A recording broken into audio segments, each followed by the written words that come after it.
So, you've just joined a new team and realised the squad has been built awfully. It might not fit your tactical style, you might think it can't fit anyone's tactical style. We have all been there. It might be a squad with 2 centre-backs, both with 43 pace, 11 wingers and no strikers. Sometimes you just have to rebuild, and you have to do it quickly.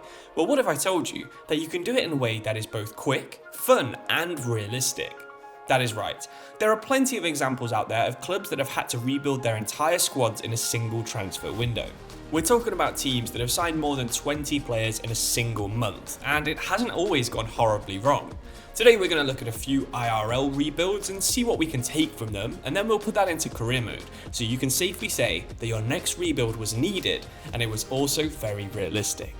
So I think we have to start with the most basic question out there. Do you actually need to rebuild? Personally, I would judge a rebuild to be when someone brings in about 10 new players in a single window and 5 or more are going into the starting 11. If you sign 10 wonder kids with Barcelona, Real Madrid or someone like Arsenal, then that's probably not a rebuild. You'll still have players like Gavi, Pedri and Yamal blocking off the new signings, so you've basically just increased your squad depth. If you look through your squad, you'll pretty quickly realise if your team is either not good enough or doesn't fit your style. Centre-backs and strikers are the most important positions, so check those out first. These players could be too slow, too small, not technical enough, not strong enough. It's up to you to decide if you need to replace them first. If you do, check the rest of the squad, and then it might be time to rebuild. Because of how rare big rebuilds are in real life, they do become worldwide news pretty quickly when they happen. Some teams can do it under the radar like Bournemouth did this summer, but other teams will do it with big profile players like Liverpool. Now, I mentioned Liverpool because they're going to be the first rebuild we're going to look at, the 2 different rebuilds that they've done in the past 3 or 4 seasons. Their first rebuild was a long time coming. You might remember they had a very aging midfield of Henderson, Milner, Fabinho and Thiago, and for years it was rumoured they were about to rebuild, but it really did get put off until it was almost too late.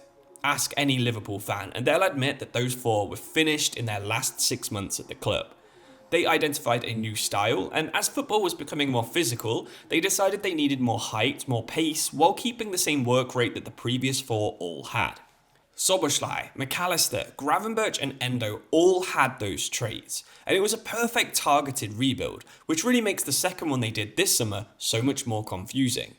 When you're rebuilding, you need to make sure that you don't build a conflicting style, and definitely don't double up on positions where you really don't need to. For example, Liverpool this year, they bought Frimpong, who's a very different player to Trent at right back. Trent was more of a playmaker at the back, while as Frimpong's a direct winger who's going to run forwards and try and get crosses in.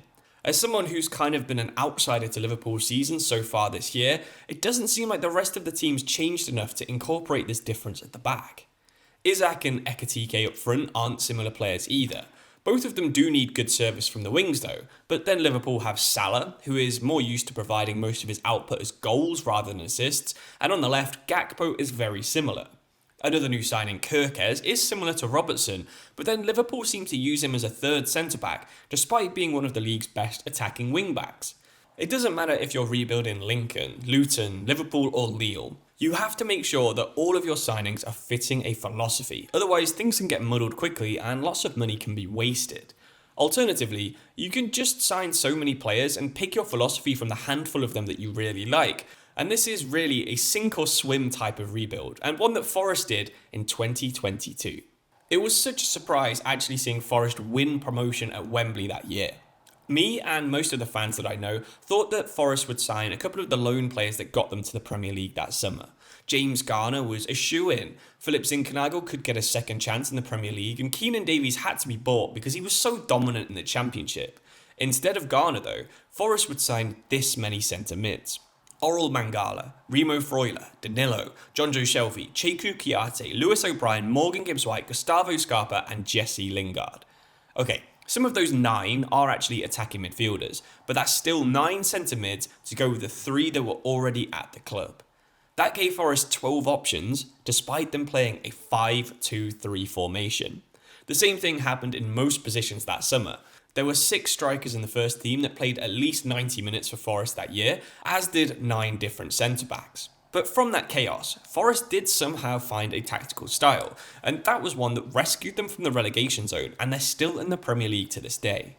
That is a totally different way to rebuild. Instead of doing a targeted rebuild where you strengthen specific positions, you find as many cheap options as you can that are vaguely in the areas you want, and then you just pick a couple from the dozen you signed to stay at the club long term. It is undeniably a very fun way to play football games, especially if you're not sick of transfer negotiation cutscenes just yet. In short, this kind of rebuild would work like this. Let's say you've got a £30 million transfer budget. Instead of just spending 29 million on a really good player and $1 million on a backup, instead you'd probably split it something like 12, 12, and then 6. That would give you 2 first team options, maybe someone with a bit more potential in the background as well, and whichever player you like the most, you keep, and then you just try and sell the other 2 as soon as you can. So, I think we're now ready to start rebuilding. But before we do it, ask yourself, what is the point of rebuilding if you end up with a weaker side? This summer, Liverpool didn't bother replacing Van Dijk or Salah because they already knew that they were good enough in the Premier League. Ironically though, those 2 leaving next year will probably trigger the next rebuild, but as the first step in the process, this is the most important. It's time to scroll through your squad hub and find the area in your tactic that your squad is weakest at and begin identifying players. If you're starting a save in July, you should probably spend about the first 3 weeks of the transfer window scouting new players. If you're starting later in the year, then that's probably better because you won't be in a transfer window, and that means that you can use all of those months and weeks and days to try and build up a nice scouting network and find the players that you need. As part of this scouting network, you should also make a shortlist of probably 5 to 10 potential options for every position, and then decide how you're going to do your rebuild. Is it going to be targeted? Are you going to go for the best one? Or are you going to sign as many players as you can? Or are you just going to try and find the player that fits your tactic the most?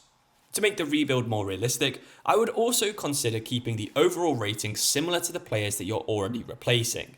There was this YouTuber I really enjoyed watching a few years ago called Pez Story Mode, and his rules were actually amazing for this kind of save.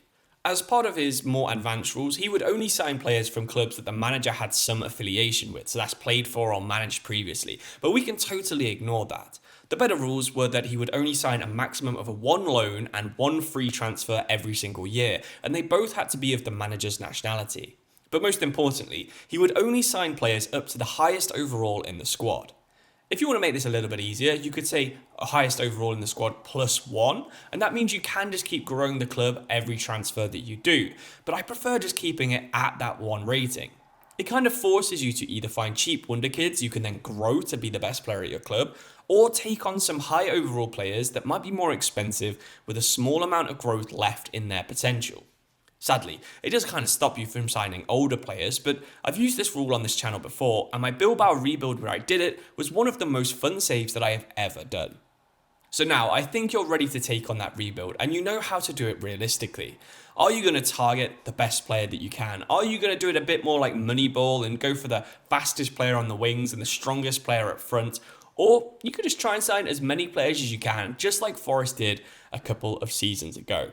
I'm always on the hunt for new rules and restrictions, so if you've got any good ideas, leave them in the comments below, where I'll check them out and we might make a sequel to this video with some of your suggestions. But thank you so much for watching, I really do appreciate it. I made a video a couple of days ago now on my other channel where I talked about a manager you might know if you like the Championship, Billy Davies, so check that out by clicking on it right now. But if you don't want that, subscribe to this channel and I'll see you soon. Cheers and goodbye.